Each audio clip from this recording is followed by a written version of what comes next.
Tale. Super balance again from the big man.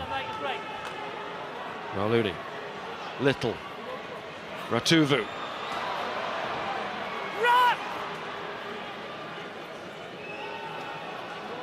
Rauluni. Nearly lost. Away 20, leave it! There's the captain again. Somehow Fiji hang on to this ball in this move, but referee seeing that one just drift forward a little bit. Gives Canada the put into the scrum.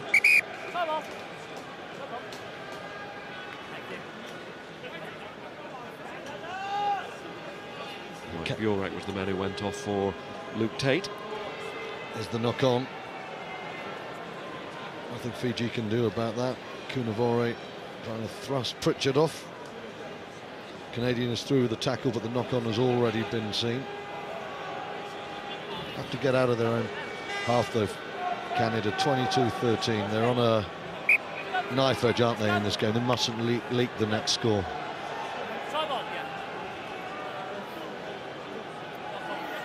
Just leaving the field on the far side there. Garrett John, who's part of the Canadian management team. Aaron Carpenter preparing to come on.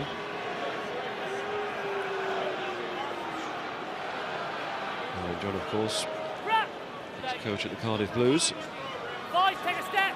Thank you. And a pretty good player in his time as well. Very good player. Talented fly half. Ooh. Well, that wasn't particularly pretty from Nevua, and Canada will look to strike from here. Under Merva. Spicer back with the breakdown forwards again. Pletch. Good leg pumping drive from Pletch. Smith. Cudmore. Maybe wide here. Pritchard. Still Pritchard. Fine footwork. Drive now from James. Oh, that is a massive blow for Canada to concede the penalty there just as they felt the tide was turning. Worked so hard to get into that danger zone, didn't they? And Mike James looks up to the heavens there, wondering perhaps 9 points down, 12 to go. We had to come away with something there. Pritchard's been very inventive. He's quick on his feet, isn't he? I wondered, though, Mike Pike was there as well. Perhaps the big man should have been given a chance. Pritchard beats players, but he does tend to step back infield all the time. And in the end, there's traffic, as we see Carpenter coming on for Biddle. Now he's wearing 16, and of course, that's the hooker replacement number, but Aaron Carpenter is a hooker who used to play in the back row, and he's come on today to play in the back row with Biddle going off. Quite fast, over 10 metres, isn't he? Quite strong. We watched him training, and obviously a bit of impact required from Canada. Fresh legs as well, throwing everything now at this last 10. Go on, go on, go on. Leave it. Red. Side entry, too. Penalties are really hurting them now. No need to do it, lad. Straight inside.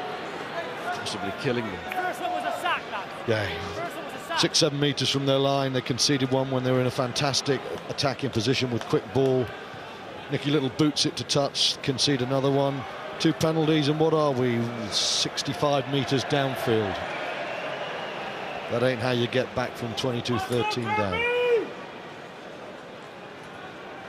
Let's play. Let's play. Showing no emotion today, Rick Suggett. Normally quite animated. Not today. Maybe he just fears the worst.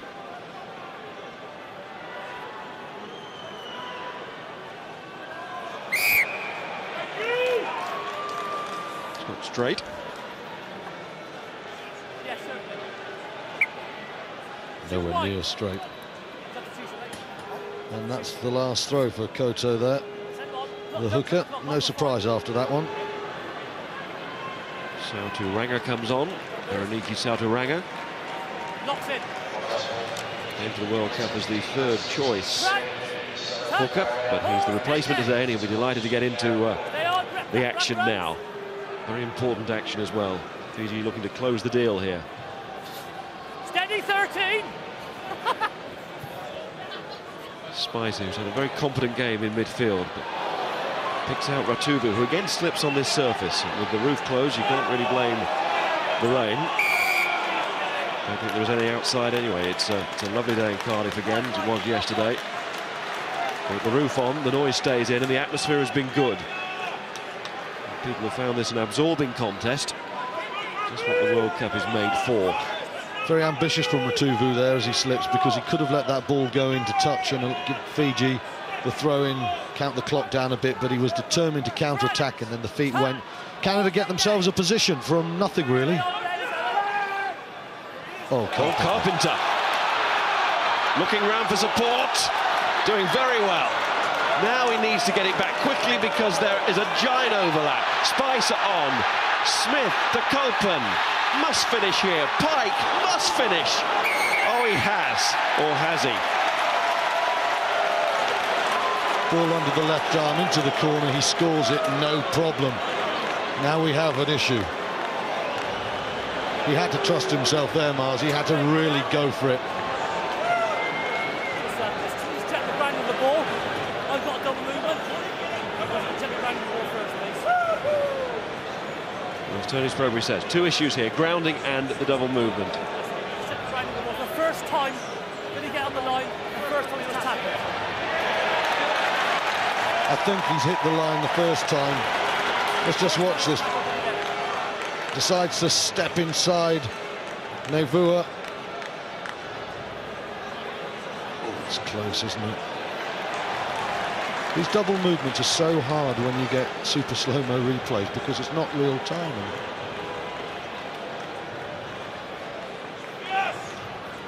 Not being held in the tackle, that's not an issue. Seem to have reasonable momentum. This is a big call, isn't it? It's Canada in the game or game over almost. It's Craig Hubert to make it.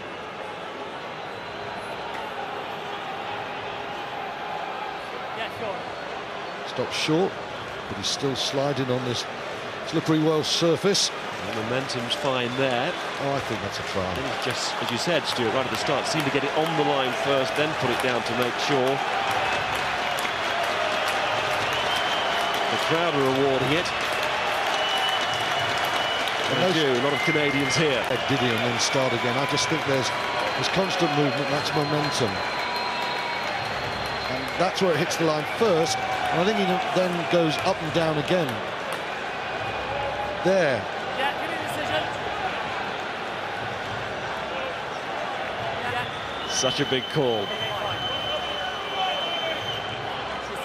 Give it for the neutrals. Yeah, that's fine, thank you. No try. No try.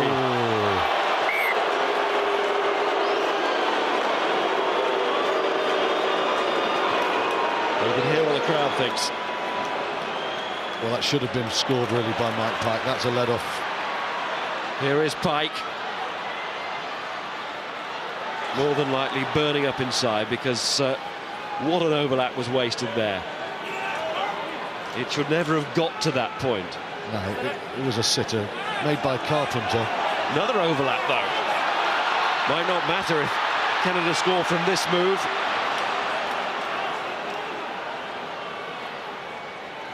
Release, Ukes. Fiji! Wait.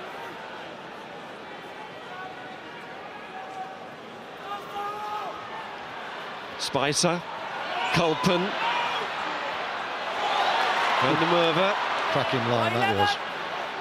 Picked some lovely lines, the South African-born winger. Williams spins it long. Out it goes to Reardon. James. Nice straighten from James. Lot still to do, though, for Pritchard, so he brings it back Offside 12. to the sanctuary of the forwards. Referee spotted an offside against Mbai. 12 offside. Penalty. Aaron Carpenter, the reserve hooker, has come on and made a real fist of opening up Fiji. You know, he's carried superbly. 22, well, look at this call, 22-13, and the captain, Morgan Williams, says let's take 3 and then go for the try. But will they have enough time, 7 minutes, and are they good enough to get back into a try-scoring position? Because they'll need a try too.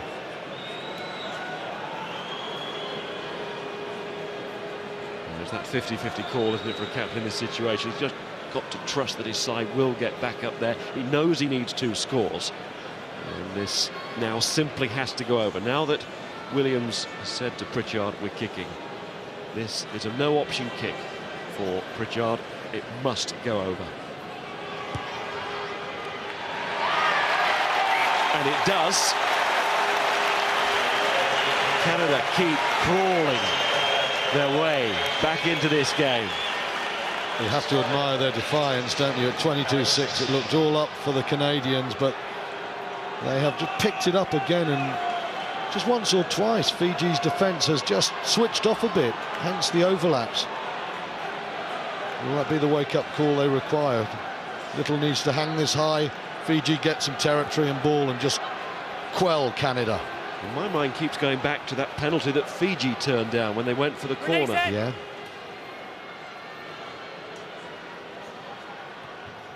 Wait, Canada, wait, Canada, just in case. Pritchard up the line. Wait.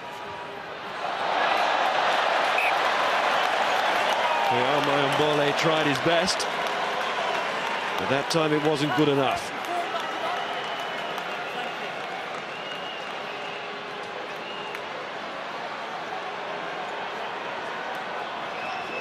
One foot in field, and that means Canada have the ball, but only for a second. What a bad time to lose a line out.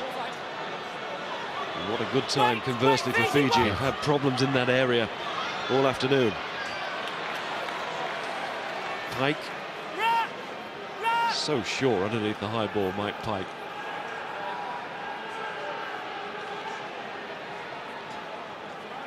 Reardon.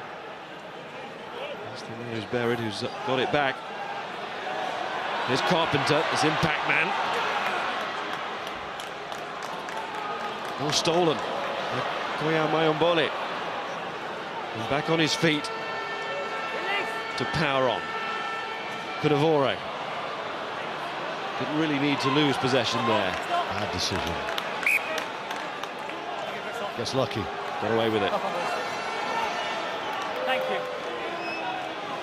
5 minutes to go, and 5 minutes where this game is opening up. Canada now just have to force it, and you can see the Toulouse player makes a right mess of that one. Hardly makes contact with the ball. He just tries to drop it dead on his boot and stun it through. Tim, I want the physio for Fiji. Physio for Fiji, please. Physio, come on. The break in play here as the physio is required. Front row player, so he can't have a scrum.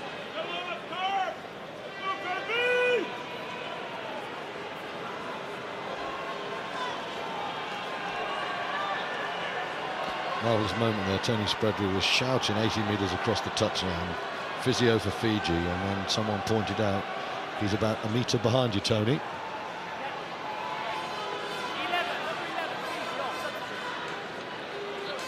Soa Nevua going off for Fiji. And that means Norman Lingieri's coming on. And he plays for Brive. Had a brief spell with Harlequins 5 years ago. Second most capped player in the Fijian squad. Full of experience, trying to be a glory boy, didn't he, against Japan, when it would have been much better to get the ball off the field. And they've had a talking to after that. De La Salle. Oh, this is good running from Lingieri, straight into the match. Geez, that looked easy, didn't it? Effortless the way the ground is covered at times. And by goes the drop goal. Well, it was possibly the right tactic to get that 3 points that could be crucial, but it certainly wasn't the right execution. It's only the right tactic if you've got the players who can actually make it happen. And you saw how sweet this movement was with the ball in hand. De La Salle, who's been really good in the second half, to Lingieri.